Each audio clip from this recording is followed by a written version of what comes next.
political conventions, it was the Democrats who held commanding leads in most every statewide race.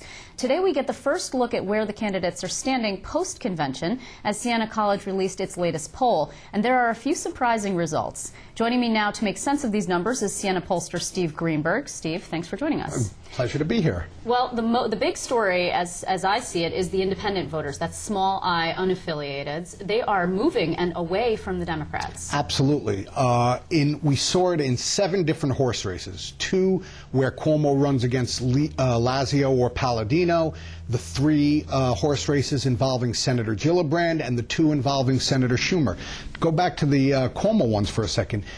Last month, Andrew Cuomo had a better than 30-point lead among independent voters against both Lazio and Palladino. Now that lead is down to 13 points among both of them.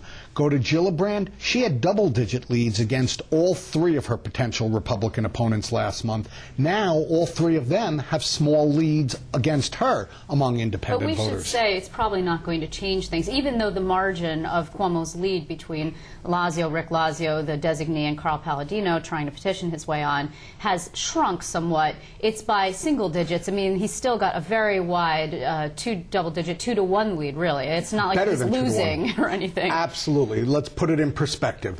The Democrats lost ground with independent voters, but the Democrats still have big leads in the case of Gillibrand and huge leads in the case of Cuomo and Schumer over their potential Republicans. Andrew Cuomo has a lead of 60 to 24% over Rick Lazio, 60 to 23 over Palladino. Last month his lead over Lazio was 66-24. So Lazio's number didn't move.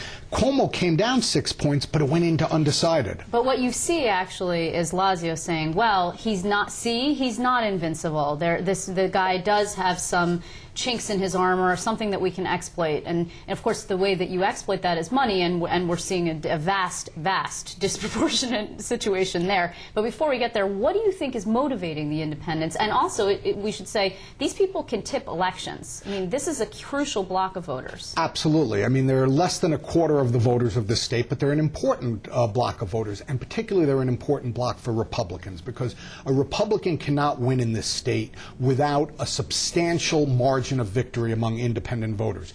49% of the state's voters are Democrats, 25% are Republicans. So in order to win, a Republican's got to hold the Republicans real strong, bite a little bit into the Democrats, and win among independents. Right. And Andrew Cuomo actually recently took the Independence Party line endorsement, even though they are under investigation by the Manhattan DA. In fact, an indictment coming today in that case of a GOP operative. It's kind of a complication. We've been talking about it. But the problem there is that line used to provide an alternative place for disaffected Republicans to go. So if they didn't want to pull the lever for the R or the D, they had a place to go on the I. Also, independents small I, this gets very confusing, right? Sometimes are affiliated with the Independence Party even though they don't really know it. That's right. I mean, I think most of the members of the Independence Party don't think they're members of a party. They think they just check the box because they saw independence. They didn't realize that in order to be an independent, you have to check the box that says blank. But go back to the horse race for a second, because Lazio's problems, while it's not insurmountable, there's still 20 weeks till Election Day. When you get behind the numbers, you see the real problem he faces. Right now, Andrew Cuomo is holding on to better than 80% of Democrats against Lazio. Lazio is getting 49% of the Republicans. He's beating Cuomo 49-35. So while he narrowed the gap with independent voters, he is still only getting barely half of Republican voters. That is not enough to win a statewide election. No, and particularly when Democrats have an edge that's 5-3 to Republicans statewide, that's a big problem. Absolutely. And then you said the money issue. In order to have the ability to communicate his message, he needs the money. But he's also got an uphill battle there, because 2 other questions that Siena asked this month. We said, is Andrew Cuomo going to be part of the problem, and therefore can't clean up Albany, or he's going to be part of the solution to help clean up Albany? Overwhelmingly, voters say they think he's part of the solution to help clean up Albany.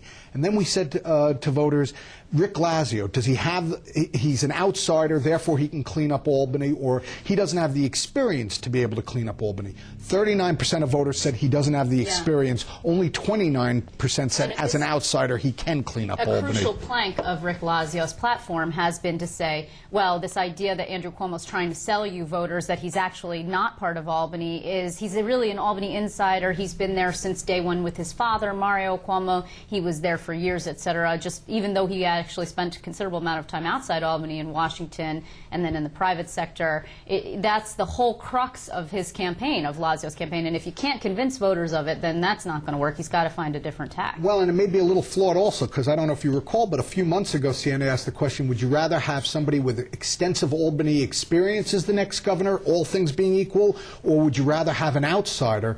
Overwhelmingly, voters said they want somebody with Albany experience. I think voters have seen the dysfunction of state government, and I think they realize that if you bring in somebody with no Albany experience, maybe the dysfunction is going to continue. Maybe that person won't be able to fix it. Some interesting numbers you see. Kirsten Gillibrand's favorability rating has backed down into the 30s, which is problematic for her, of course. She has wide leads over any one of those three Republicans, pretty much little-known Republicans.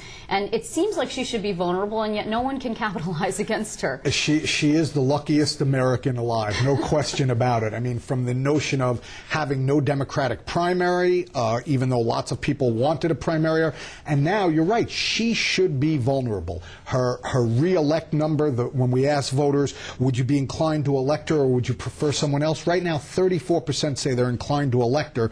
40% say they prefer someone else. But the Republicans don't have a strong candidate. And Schumer, same. I mean, he is actually, his favorability is quite low for him.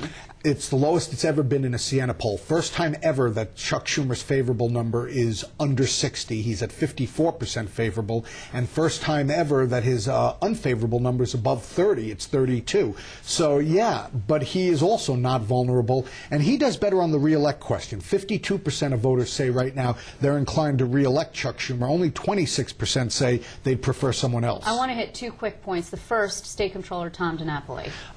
Continues to be unknown to the vast majority of voters. Right now he has a lead almost 2-to-1, not quite, but it's proportional to the party enrollment. Democrats are supporting him, Republicans are supporting Wilson, but a large undecided bloc. He is, no question in my mind, the most vulnerable Democrat this year. And if Harry Wilson can come up with $5 to $10 million, he really can move his numbers in bought media. Absolutely. So, and the last point, the Senate, well, generally the legislature, but mostly the Senate, because that's where the real home of the dysfunction has been, in the Capitol. Some disturbing numbers there from the Republican point of view. Absolutely. Overall, 35% of voters say they're inclined to re-elect their incumbent state senator, where 50% say they'd prefer someone else. But when we look behind it, Democrats, a plurality of Democrats say they want to re-elect their incumbent state senator, but overwhelmingly by a 60% to 23% mark.